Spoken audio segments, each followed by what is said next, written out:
Netflix releasing raw footage shows Meg cruel acts attacking on the Queen's legacy, smashing the first episode. The Duke and Duchess of Sussex's Netflix documentary has been accused of attacking Queen Elizabeth II's legacy after the Commonwealth was described as Empire 2.0 in the programme.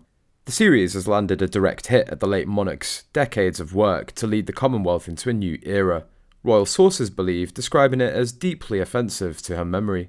Contributors to the Sussexes series, part of their multi-million-pound Netflix deal called the Commonwealth, a privileged club of formerly colonised nations. They said it was an economic bloc that has kept countries intergenerationally poor, with millions of Britons described as having incredibly painful memories of the empire. The documentary also makes claims about the royal family's financing of the historic slave trade. Writer Afua Hirsch told viewers, "It's often said that Britain had a deep south that was just as brutal, that actually enslaved more Africans than the United States of America ever did, but the Deep South was the Caribbean."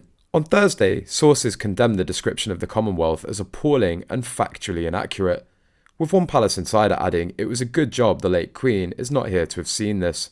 Another royal source said, "Some of this is deeply offensive to all those in the Commonwealth, and of course the late Queen's legacy. The real risk is that people are learning about the Commonwealth for the first time through hearing this." The royal family itself has chosen to stay silent over the Netflix show, with senior members not intending to watch it. The first 3 episodes were released on Thursday morning, with the next 3 airing on the streaming service on December the 15th.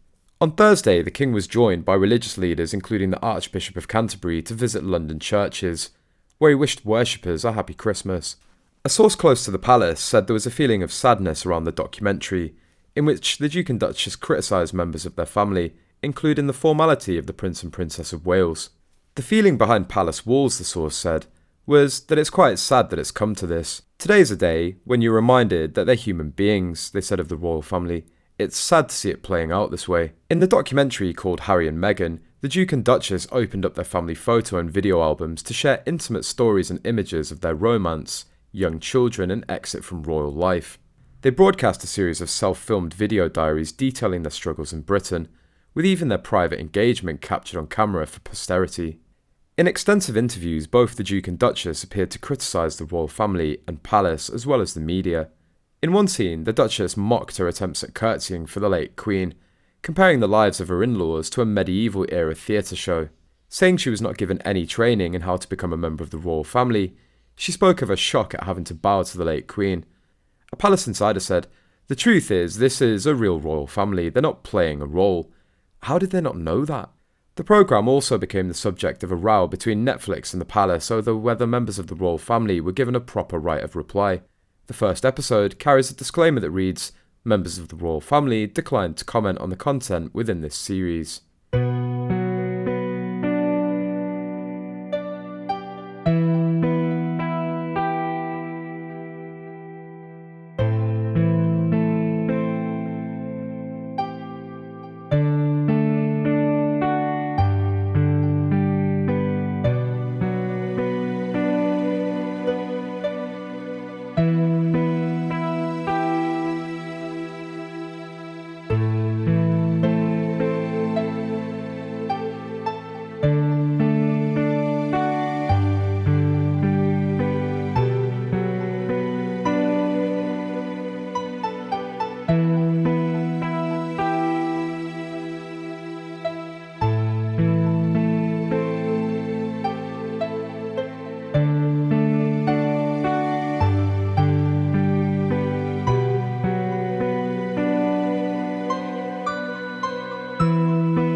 Netflix releasing raw footage shows Meg cruel acts attacking on the Queen's legacy, smashing the first episode. The Duke and Duchess of Sussex's Netflix documentary has been accused of attacking Queen Elizabeth II's legacy after the Commonwealth was described as Empire 2.0 in the programme. The series has landed a direct hit at the late monarch's decades of work to lead the Commonwealth into a new era, royal sources believe, describing it as deeply offensive to her memory. Contributors to the Sussexes series, part of their multi-million-pound